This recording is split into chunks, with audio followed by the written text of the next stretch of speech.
Bienvenidos a nuestra iglesia. Continuamos nuestro estudio del libro de Oseas, que estas semanas hemos estado teniendo, y hoy veremos la segunda parte del tema que compartiera el pastor Fernando la semana pasada. Dios disciplina con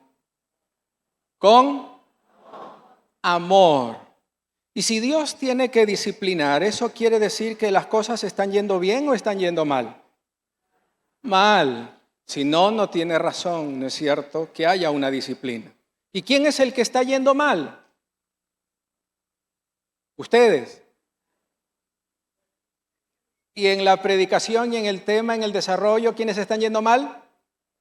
Israel es el que está yendo mal. Pero qué bueno que tengamos conciencia de también contextualizar este mensaje y también ver nuestra vida a través del pueblo de Israel, ¿no es cierto? Y vamos a orar que Dios pueda guiarnos esta mañana, hable a nuestro corazón, que nos permita ver aquello que necesita ser corregido, aquello que necesita ser cambiado. Así que yo le invito a cerrar sus ojos y vamos a orar. Vamos a orar.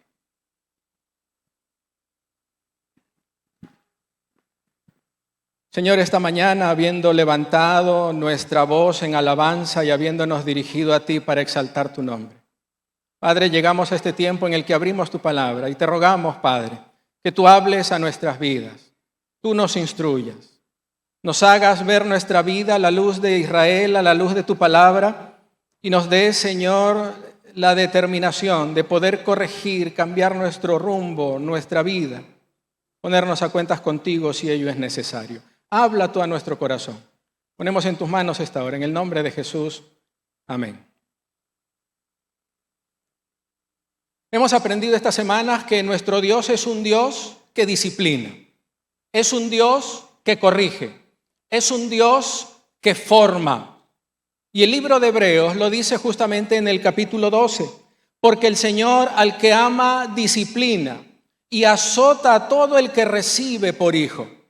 Y tenemos con esta palabra disciplina un pequeño problema en el concepto de esta palabra. Nos cuesta muchas veces aceptarla, nos cuesta muchas veces aplicarla, porque muchas veces vamos a ejercer disciplina por enojo, vamos a ejercer disciplina por frustración o por vergüenza que nos hayan hecho pasar nuestros hijos.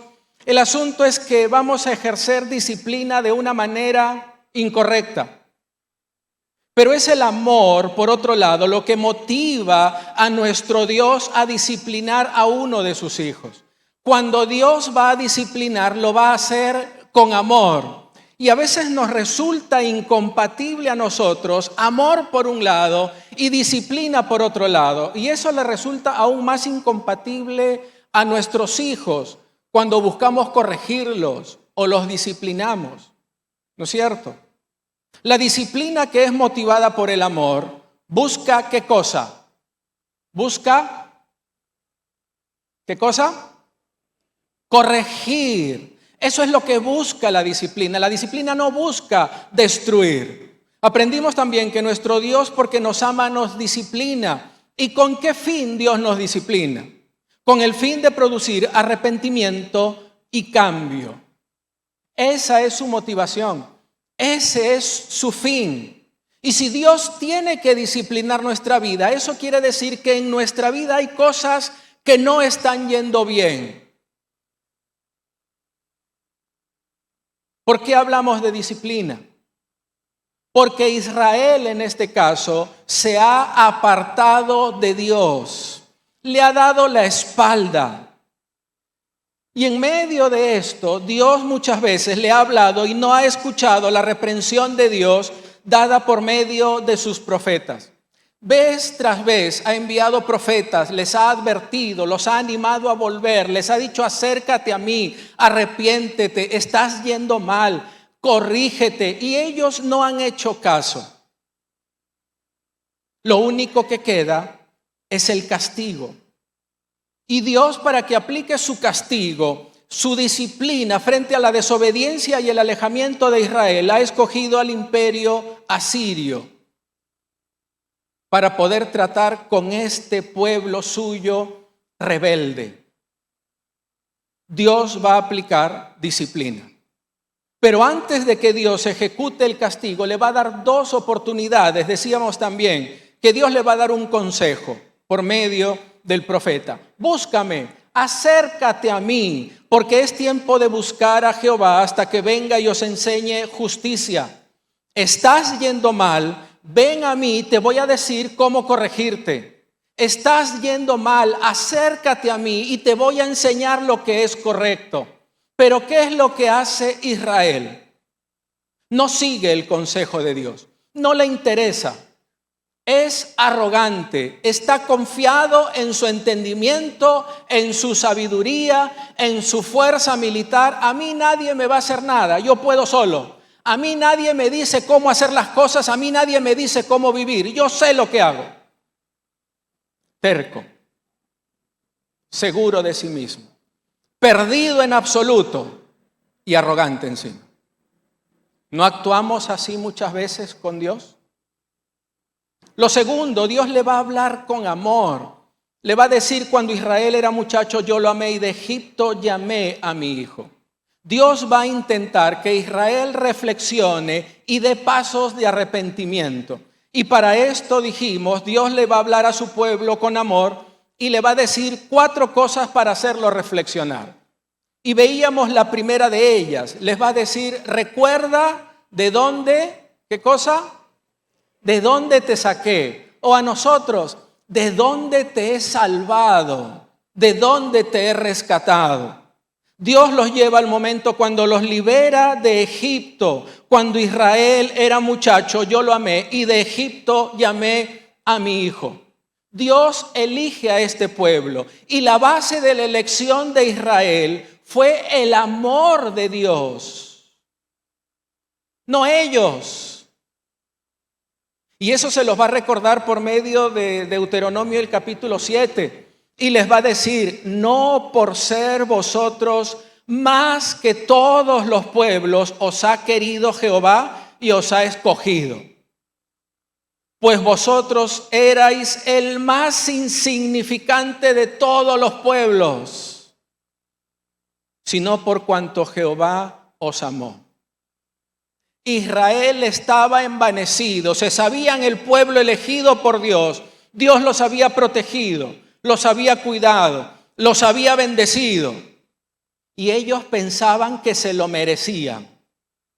Ellos pensaban que se lo habían ganado por mérito propio, pero no fue así. Ellos eran el último pueblo de todas las naciones del mundo. Eran esclavos en Egipto. No valían nada. Pero Dios puso su amor en ellos. Y los escogió, dice Éxodo 19, para ser mi especial tesoro por encima de todos los pueblos. Eso les creó y les generó orgullo. Pero todo Dios lo hizo por su gracia. Todo fue por amor. Fue por Dios. No fue por ellos. Y de la misma manera en que Dios escogió a Israel para ser su especial tesoro por amor, así también nos escogió a cada uno de ustedes, a cada uno de nosotros, para adoptarnos como sus hijos. La base de esa elección de Dios sobre nuestra vida no fue porque Dios vio algo bueno en nosotros. Dios no nos miró y dijo, mira, ese varón es bien ordenado y organizado. Qué buen trabajo va a hacer en mi iglesia. Mira esa mujer, qué sabia. Ella puede ser una buena consejera en la iglesia. La voy a salvar. No, Dios no nos escogió así. Dios no miró nada bueno en nosotros porque no teníamos nada bueno que Dios pudiera mirar. Cuidado. Somos seres pecadores y Dios nos vio en medio de nuestro pecado, condenados al castigo eterno en el infierno, pero por amor nos escogió para salvarnos y hacernos parte de su familia. Amén. Dios te ha salvado. Dios me ha salvado. Nos ha hecho parte de su familia. Pero otra cosa más sucede con Israel. Mientras estuvo en Egipto, se multiplicó y se convirtió en un pueblo muy grande, de tal manera que los egipcios empezaron a tener miedo de los israelitas. ¿Y qué hicieron? Los sometieron a la esclavitud. y Dios interviene. Por medio de Moisés los libera y ellos no debían olvidar esto. Los ha escogido por amor y también les ha traído libertad. Dice Moisés en Éxodo 13: tened memoria de este día en el cual habéis salido de Egipto, de la casa de servidumbre, pues Jehová os ha sacado de aquí con mano fuerte. No solo los escogió, sino que también los liberó. Le está diciendo entonces a la nación: no te olvides de dónde te saqué, no te olvides por qué te saqué. Arrepiéntete y vuelve a mí. Pero Israel no hace caso. Los ha elegido, los ha liberado, pero otra cosa hace más Dios con ellos: los cuida, los cuida. Dice el versículo 3: yo con todo esto enseñaba a andar al mismo Efraín, tomándole de los brazos, y no conoció que yo le cuidaba. Dios va a utilizar la imagen de un niño con su padre, recordándole esa ternura amorosa que hay en el cuidado de un padre con un hijo. Éxodo 13:21 dice: Jehová iba delante de ellos de día en una columna de nube para guiarlos por el camino, y de noche en una columna de fuego para alumbrarles, a fin de que anduviesen de día y de noche. No solamente los escoge, no solamente los libera de la esclavitud, sino que los cuida. No los saca de Egipto y les dice: bueno, vayan a esa tierra que yo he elegido, vayan. No, Él va con ellos y los cuida. El calor del desierto es terrible. Y Dios los acompaña con una columna de nubes para protegerlos del calor mientras ellos van caminando. Por la noche las temperaturas son extremadamente bajas en el desierto. Y para cuidarlos y protegerlos, Dios va con una columna de fuego para darles calor y para mostrarles el camino por donde están andando. Los cuida, los protege. Todas esas cosas viene haciendo Dios por su pueblo. Les enseña a andar por el camino de sus mandamientos para que no tropiecen. Pero si tropiezan, encima ahí está Dios para curar sus heridas si se lastimaban. Y es interesante cuando Dios utiliza esta figura de un niño con su padre. ¿No somos así nosotros con nuestros hijos? ¿Usted no cuida y protege a su hijo? ¿No está atento a sus necesidades? ¿No está atento cuando está a punto de caerse o lastimarse y se lanza a protegerlo y a salvarlo? ¿No se sacrifica por ellos? Si tuviera que entregar su vida, no lo piensa dos veces y lo hace, ¿no es cierto? Ama a su hijo.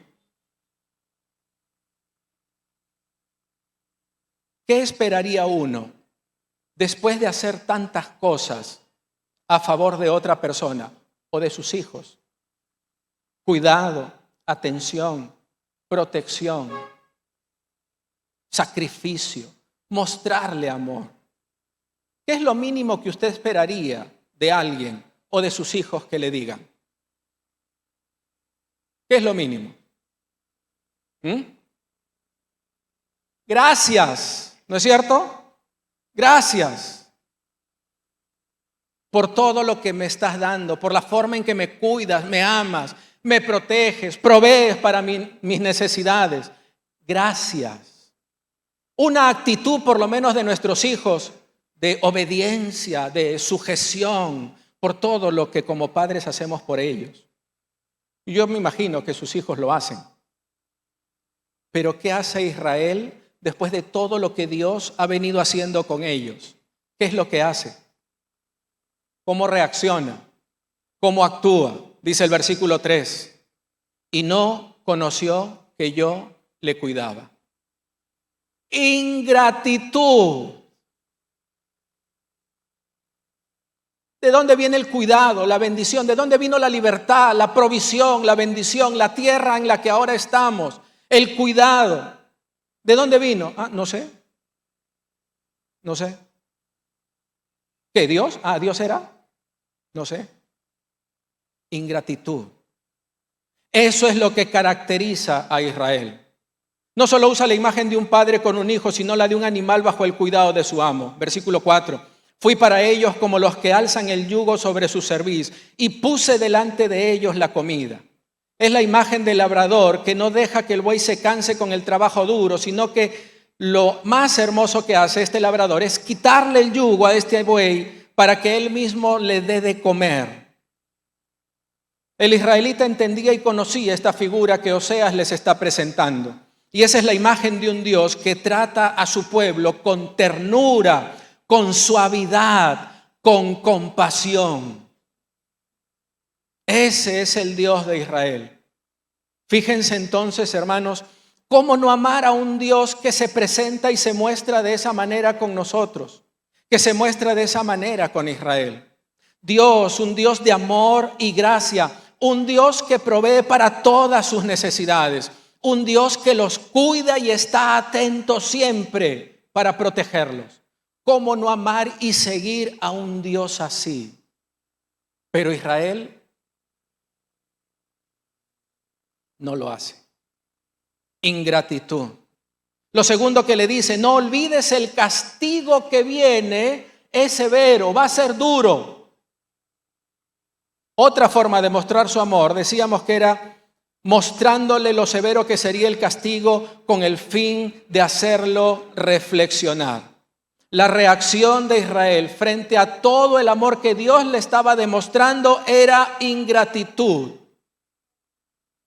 Sabían que Dios lo estaba haciendo. Sabían que era Dios a su lado, bendiciéndolos y protegiéndolos.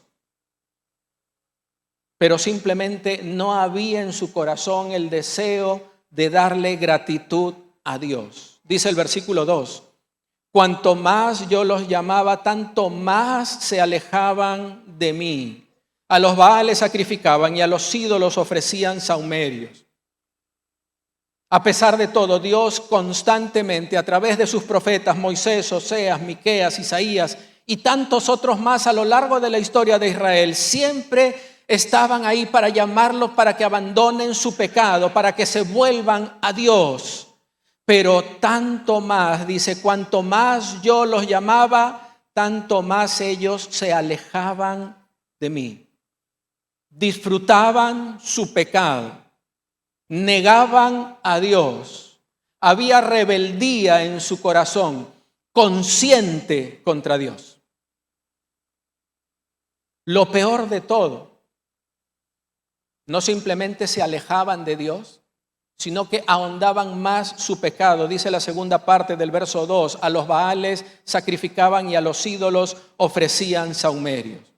Tantas llamadas de atención y ellos seguían entregados a la idolatría, a la infidelidad. Iban de mal en peor. No solamente no me acerco a ti, me alejo, me aparto. Encima ahora hago algo peor, idolatría, el pecado que Dios más aborrece. Dejo al Dios verdadero, dejo al Dios que me ha cuidado y bendecido y libertado hasta ahora, y consciente de ello, me volteo a imágenes talladas de madera y de piedra y los adoro y los sigo. Una abierta y consciente rebelión contra Dios. ¿Qué hacer? ¿Qué debía hacer Dios? Les muestra lo severo del castigo que está determinado para ellos. Dice versículos 5 y 6. No volverá a tierra de Egipto, sino que el asirio mismo será su rey. Porque no se quisieron convertir, caerá espada sobre sus ciudades y consumirá sus aldeas, las consumirá a causa de sus propios consejos. Dios les va a decir, ya no van a volver a ser esclavos en Egipto, ya no van a ir, no hay esclavitud en Egipto, pero van a caer en manos de los asirios. Si sufrieron bajo la mano de Faraón, con los asirios va a ser peor. Tengan cuidado, toma conciencia, reflexiona, vuélvete a mí. Todas tus aldeas van a ser consumidas, tu gente va a morir, pero ellos no hacen caso. Tú con tus hijos, cuando tú tratas con ellos y les dices, no hagas eso, ¿qué hacen ellos? Lo hacen. Te dije que no lo hagas, obedéceme, si no te va. Bien malos son, ¿no? Te va a caer. Y después que tu hijo escucha te va a caer, ¿qué sucede?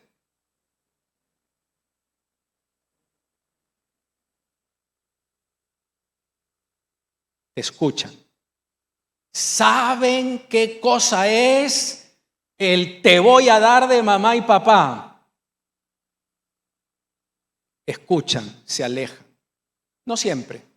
Unas horas después toman vuelo y lo hacen de nuevo. Israel ni siquiera escuchaba las advertencias de Dios. Ni siquiera los escuchaba. A pesar de lo duro y terrible de la profecía que Asiria iba a traer sobre Israel, ellos no hacen caso. Están felices, se deleitan en su pecado, están en paz alejándose de Dios. No pasa nada. Dios no va a hacer nada. Es que Dios es amor.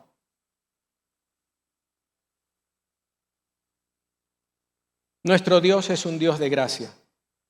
Dios siempre estará dispuesto a mostrarnos su amor, recordándonos de dónde nos ha sacado, advirtiéndonos lo duro que será nuestro castigo si no nos arrepentimos.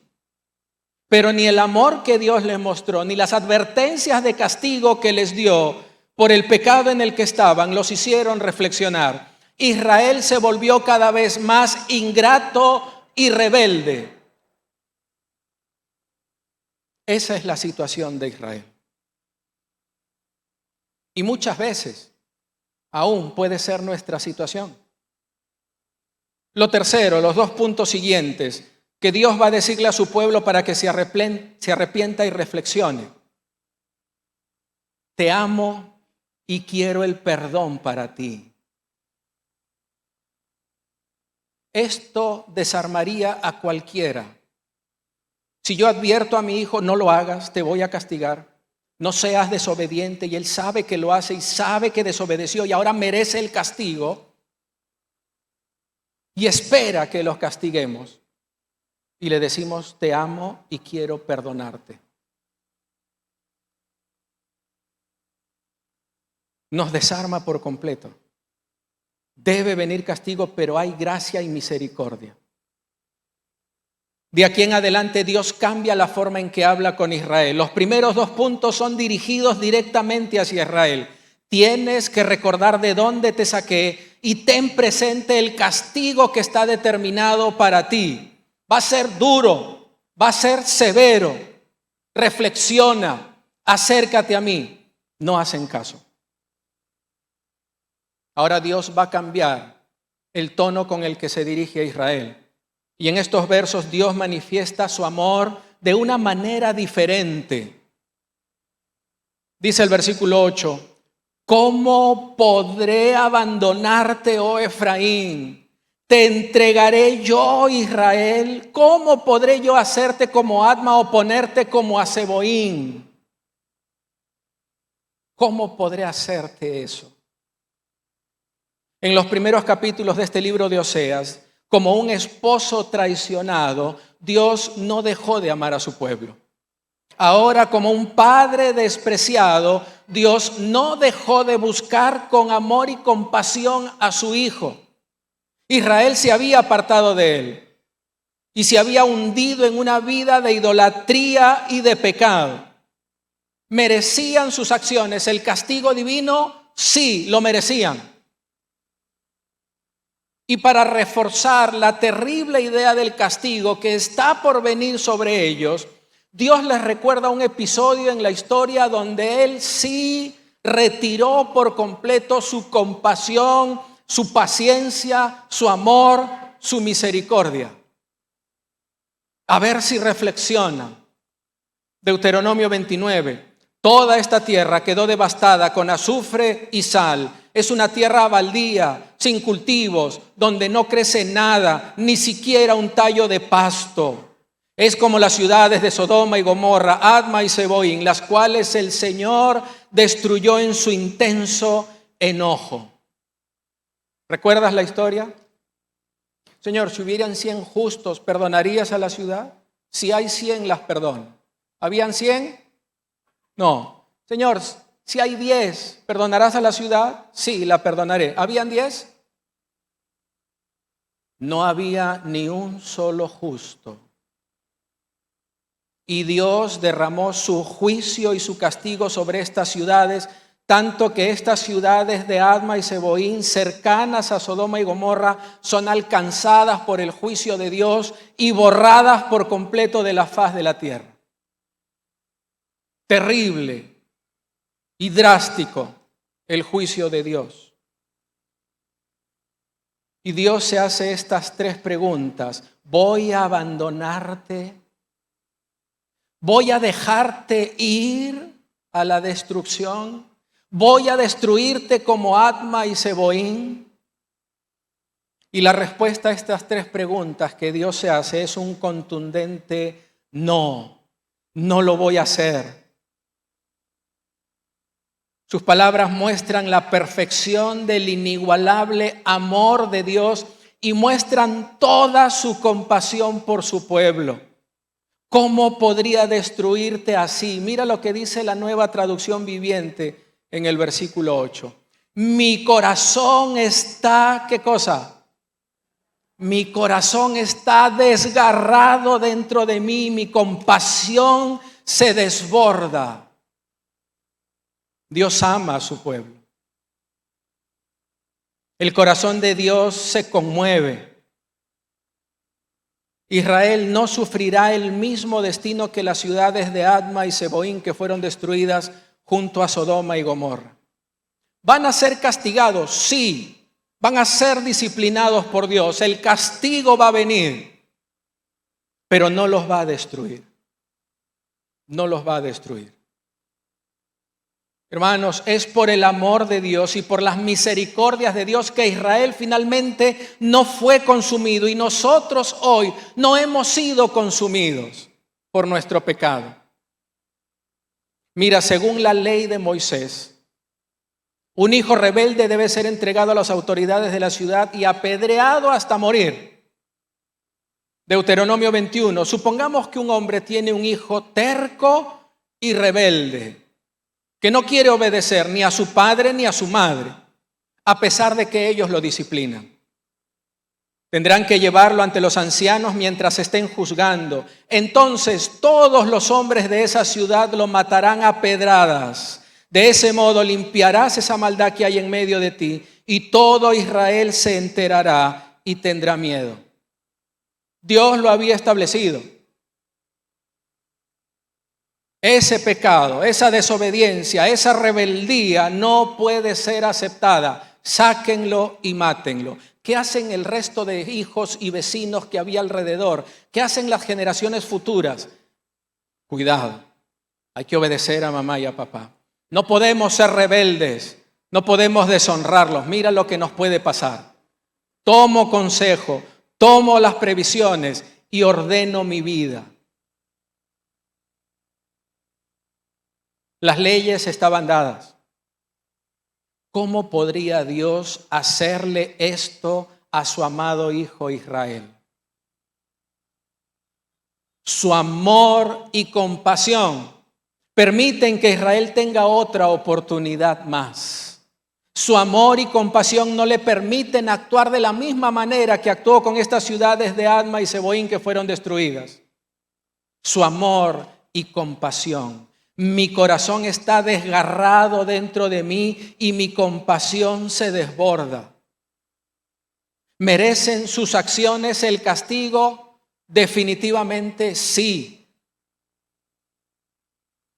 Pero por ahora no va a ejecutar su castigo. ¿Por qué?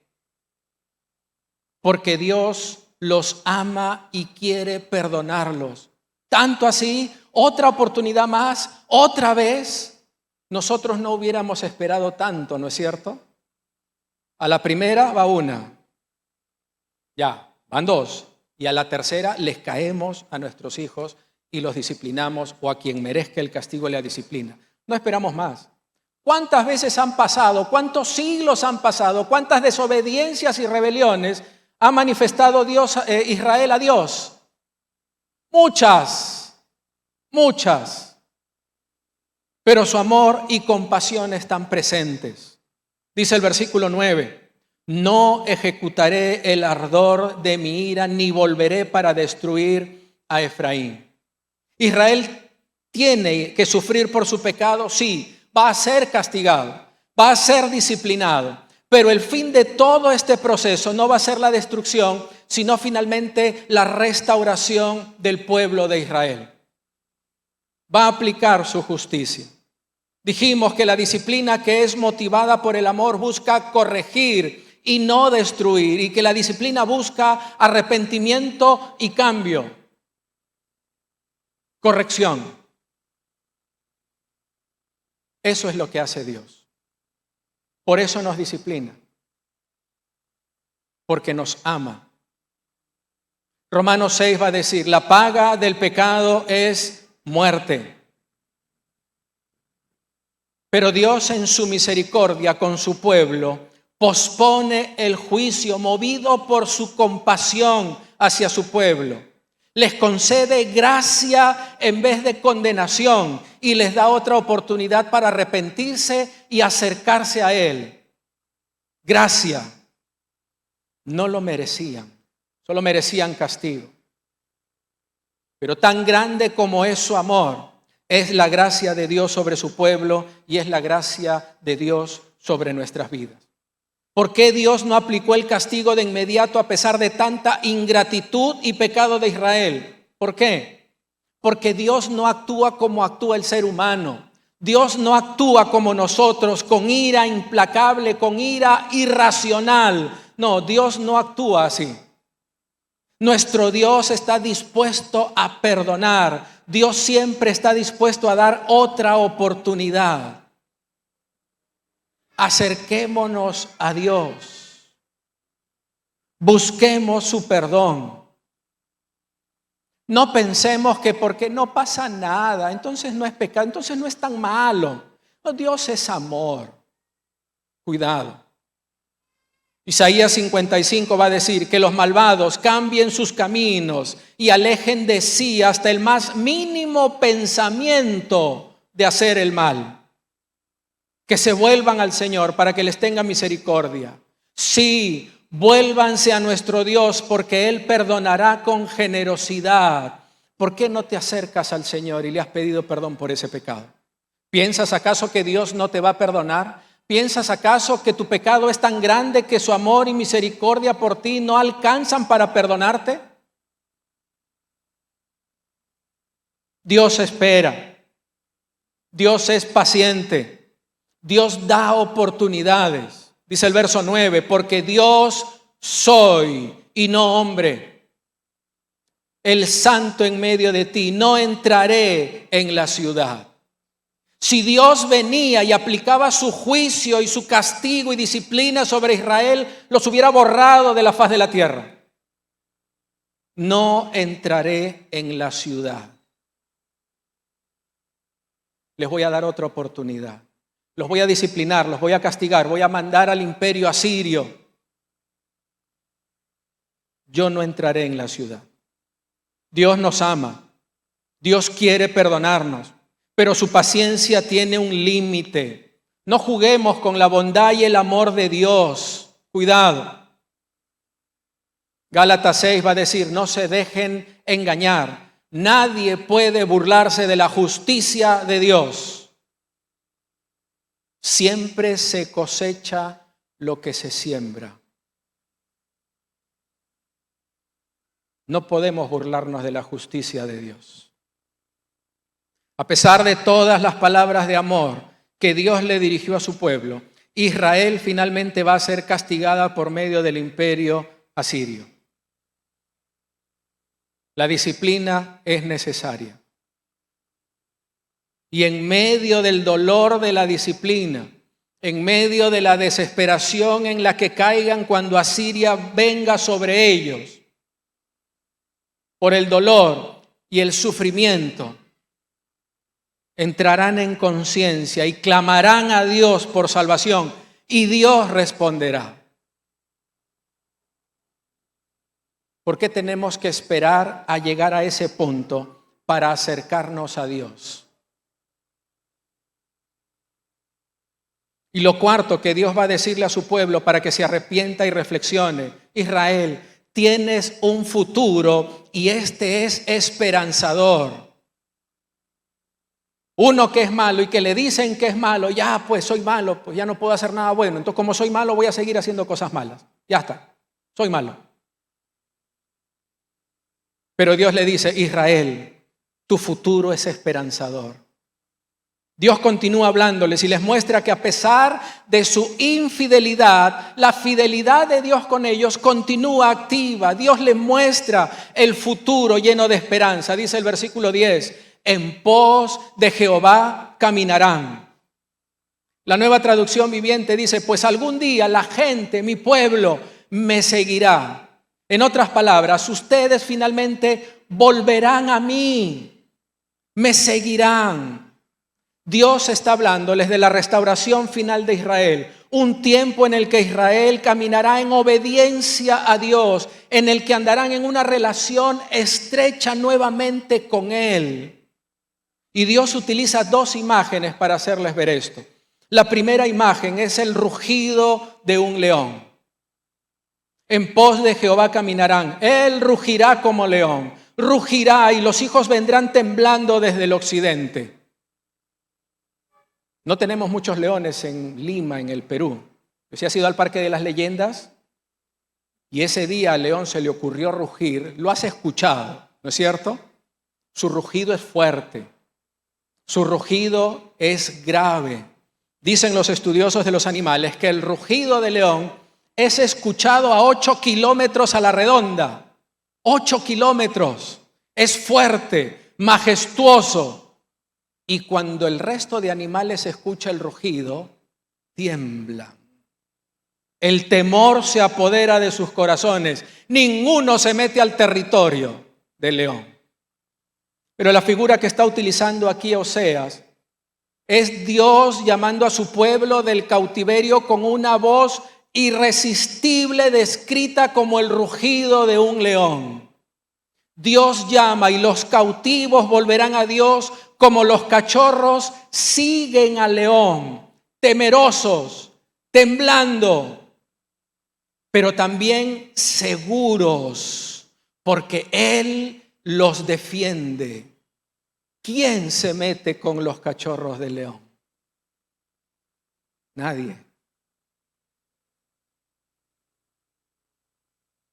Pablo menciona la salvación final de Israel en el capítulo 11. Parte del pueblo de Israel tiene el corazón endurecido, pero eso solo durará hasta que se complete el número de gentiles que aceptarán a Cristo. Y entonces todo Israel será salvo. Como dicen las Escrituras, el que rescata vendrá de Jerusalén y apartará a Israel de la maldad, y mi pacto con ellos es que quitaré sus pecados. Ellos todavía son el pueblo que Dios ama, porque Él eligió a los antepasados, Abraham, Isaac y Jacob, pues los dones de Dios y su llamado son irrevocables. Dios ha elegido a Israel, Dios los ha cuidado, los ha salvado. Hoy el pueblo de Israel aún no es ese pueblo del cual está hablando el texto. Siguen de espaldas a Dios, pero llegará un momento en el que Dios hablará y todos de los confines de la tierra se acercarán nuevamente al territorio y seguirán y reconocerán a Dios como su Dios. La segunda imagen que utiliza es el vuelo de la paloma. Como ave acudirán velozmente de Egipto y de la tierra de Asiria como paloma, y los haré habitar en sus casas, dice el Señor.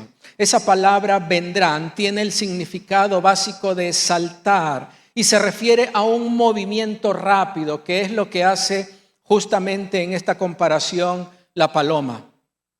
La paloma vuela con prontitud y libertad y se dirige ágilmente a su nido a ver a sus polluelos. Esa es la imagen de Israel. Cuando Dios ruja como león, cuando Dios los llame, rápidamente todo el pueblo volverá a su lugar. Oseas lo que está haciendo es contemplar una nueva época de la historia del mundo cuando Dios vendrá y cumplirá perfectamente su voluntad. Algún día el pueblo va a serle fiel a Dios y va a seguirlos. Israel, vas a volver a tener esa relación estrecha conmigo. Vuélvete a mí, no esperes más. Acércate, hay esperanza. Vuélvete a mí. Israel no escucha. La disciplina es necesaria. El castigo es inminente. A pesar de todas las palabras que Dios les dirige, Israel va a ser castigada y arrasada y llevada cautivo por el imperio asirio. ¿Por qué? ¿Porque Dios se cansó? ¿Ya no quería dar más oportunidades? No. La disciplina y el castigo son necesarios. Dice el versículo 7. Entre tanto mi pueblo está adherido a la rebelión contra mí. Aunque me llaman el Altísimo, ninguno absolutamente me quiere enaltecer. La Nueva Traducción Viviente lo dice así: mi pueblo está decidido a abandonarme. Aunque me llaman el Altísimo, no me honran de verdad. Profeta tras profeta, advertencia tras advertencia, enviado tras enviado de parte de Dios, nadie en el pueblo de Israel, ningún israelita decide levantarse del pecado y la idolatría en que están sumidos. Lo disfrutan, les es agradable. Ninguno quiere acercarse a Dios. Saben quién es Dios, conocen su nombre, lo mencionan.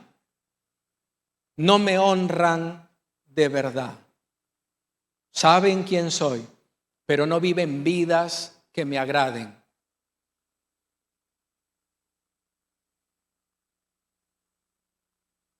Aún con todo, Israel no se arrepiente. Dios finalmente aplica su disciplina sobre su pueblo. ¿Y qué de nosotros? ¿Somos ese pueblo que obedece a Dios y que anda en una estrecha relación con Él? ¿O nos sabemos libres de condenación, salvados por Él, transformados en hijos suyos, y nos hemos ido desviando del camino que Dios ha trazado para nuestras vidas? Vivimos nuestras vidas bajo mi criterio, sabiduría, yo sé lo que hago. Vidas que no agradan a Dios. ¿Cuál es tu condición delante de Dios? Si hay cosas que confesar y ponernos a cuentas con Dios, hermanos, hagámoslo esta mañana. Si hay cosas que corregir, no esperes más. Busca al Señor, arrepiéntete. Dios nos ama y quiere perdonarnos.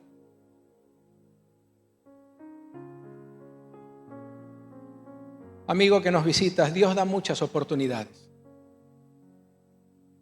Su amor demostrado hacia ti, si estás presente aquí esta mañana, es justamente una muestra de ello y una oportunidad más que Dios te da para arrepentirte y acercarte a Él. El pecado es vivir una vida lejos de Dios, es hacer lo que a Dios no le agrada, es hacer lo que yo considero correcto por encima de lo que Dios ha establecido. Y nos ponemos en una posición de mayor sabiduría de la que Dios tiene. Pecado, manifestaciones de maldad en nuestra vida. Si tú estás aquí esta mañana, es una oportunidad de Dios para tu vida. Dice Hebreos 13:15: cuando oigan su voz, no endurezcan el corazón como lo hicieron los israelitas cuando se rebelaron. De lo que hemos estado hablando en Oseas. Dios ha hablado a tu vida. Dios te ha mostrado que hay que cambiar. Hazlo. Cerremos nuestros ojos y toma este momento para dirigirte al Señor. Poner a cuentas tu vida. Damos gracias a Dios por su bendita palabra, siempre oportuna y de mucha bendición para nuestra vida, pero también porque te ha permitido escucharla hasta el final. Amado hermano, si Dios habló a tu vida, toma la decisión de aplicar en tu diario caminar cada enseñanza que hoy has aprendido. Sin duda, el camino nunca será fácil, pero nunca olvides que tienes al Espíritu Santo de Dios en tu vida. Él te ayudará a vivir conforme a su voluntad. Y amigo, tú que por primera vez escuchaste la palabra de Dios, si Él habló a tu corazón y estás convencido que necesitas a Cristo en tu vida, ¿no te gustaría recibir su salvación? Hace 25 años yo le entregué mi vida a Cristo y le pedí que me diera su salvación. Pero debes estar dispuesto primero a reconocer tu necesidad de Dios. Sin Él estás perdido, estás bajo condenación eterna. Y segundo, debes arrepentirte de todos tus pecados. Sí, porque le has fallado muchas veces con esa actitud rebelde que se opone a su voluntad, a su palabra. Y tercero, debes pedirle a Cristo Jesús que entre en tu vida, que sea el Rey y Señor de tu corazón. Tienes que decirle: sálvame, Cristo, y transfórmame. ¿Quieres hacerlo? Si es así, repite conmigo esta breve oración. Oremos juntos. Gracias, Dios, por tu palabra. Hoy he entendido que tengo necesidad de ti, que mi vida sin ti está bajo condenación. Por eso, Dios, te pido perdón. Límpiame de todos mis pecados. Y Jesús, entra en mi corazón. Sé tú el Señor y Rey de mi vida. Sálvame, transfórmame. Hazme un hijo de Dios. Así oro en Cristo Jesús. Amén. Amén. Amado amigo, déjame felicitarte. Has tomado la mejor decisión de tu vida. Por favor, ponte en contacto con nosotros. En pantalla aparecerá un número de WhatsApp. Escríbenos y coméntanos: yo le entregué mi vida a Cristo. O puedes también hacerlo a través del Messenger de nuestro Facebook. Deseamos saber de tu decisión para comentarte cuál es el segundo paso para acompañarte en esta travesía con Jesús. Que Dios te bendiga. Para participar y pertenecer a una de nuestras redes, inscríbete en los links que aparece en la descripción del video. Recuerda que también nos reunimos en nuestros grupos pequeños. Para mayor información, comunícate al WhatsApp que aparece en pantalla. Recuerda que puedes vernos a través de nuestras redes sociales. Que Dios te bendiga.